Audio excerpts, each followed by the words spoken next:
Go. Okay. Hi, my name is Jordan Merrill and I'm with the Outdoor Adventure Leadership major here at USU, and today I'm going to be demonstrating how to use a WAG bag. So to start, I wanted to go over a little bit about why you may want to use one, when you're going to use one, and all the logistics regarding that. So first off, what a WAG bag is, it's similar to what you would use for a dog to pick up their poop, but it's kind of the human version of it. So when you're going out on the trail, sometimes you need to pack out your waste. In these cases, sometimes when you may want to use it is if you're in a high traffic trail. A lot of the times people have already done their waste, and so you don't want to add to it. Therefore, you can pack it out, minimizing your impact. Another reason when you would want to use one is if you're in the desert or in the high Rockies, the ground isn't super ideal for digging cat holes, so therefore a WAG bag is easier in this case. Next thing, why would you want to use a WAG bag versus doing a cat hole? So with this, you want to remember L&T's principles. So the leave no trace, a couple of the aspects that they talk about is you want to first off make sure that you are minimizing the risk of like disease or contamination. Sometimes when you're digging a cat hole, you can be too close to a water source and therefore you're going to be contaminating and can spread disease. With a WAG bag, this eliminates that risk. It also makes sure that people don't run into your waste because nobody wants that. And also, last, you want to make sure that you're maximizing the rate of decomposition. So in this case, you are just taking it and it'll go straight to the landfill. And when cat holes aren't dug properly, a lot of the times that can slow that rate down. Therefore, it's there in the ground longer.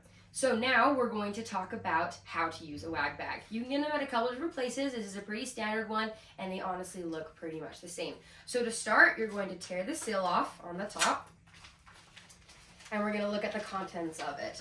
So first off, you have your big outside bag, and this is where you're going to place the inner bag once you're done doing your business in it. So we're going to set that aside.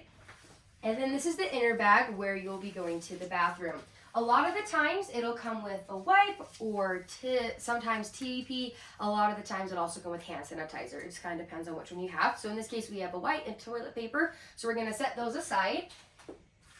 And then we're going to open up the bag. You'll kind of feel a lot of the times they have the gel. It actually stands for the WAG is Waste Alleviating Gel. And so with that, it is helpful with your smell. Once you open it up, there's a couple of different ways that you can do it. Sometimes people would just set it down, they'll open it up, and then you can squat over it and go to the bathroom. Some people like to hold it themselves and squat down and go to the bathroom. Or a popular one is you can set it down open, hold a tree to help balance you, and you can also go to the bathroom. Once you're done, you'll clean yourself up with your toilet paper or your wipe, and you'll also place it in the WAG bag. Then once you're done, you can take it and you can fold it up however you feel comfortable with it, ensuring that it is all enclosed in the bag. Once it's all the way wrapped up, you will take it and you're going to put it in your outside bag. And then you will seal it.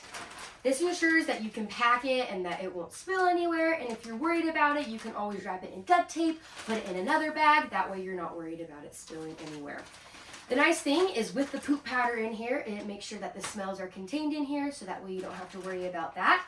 And you can use it about 3 to 4 times, kind of depending on the person and the trip that you're using. Last but not least, after you're done and you've packed it out, you want to make sure that you dispose of it correctly. The biggest thing is making sure that where you put it, it's going to go to a landfill. Most garbages go there, but just checking that it goes to a landfill is the biggest thing. It's been great working with you guys on WAG bags. Again, I'm Jordan, working with the AOL major, and I'll see you next time.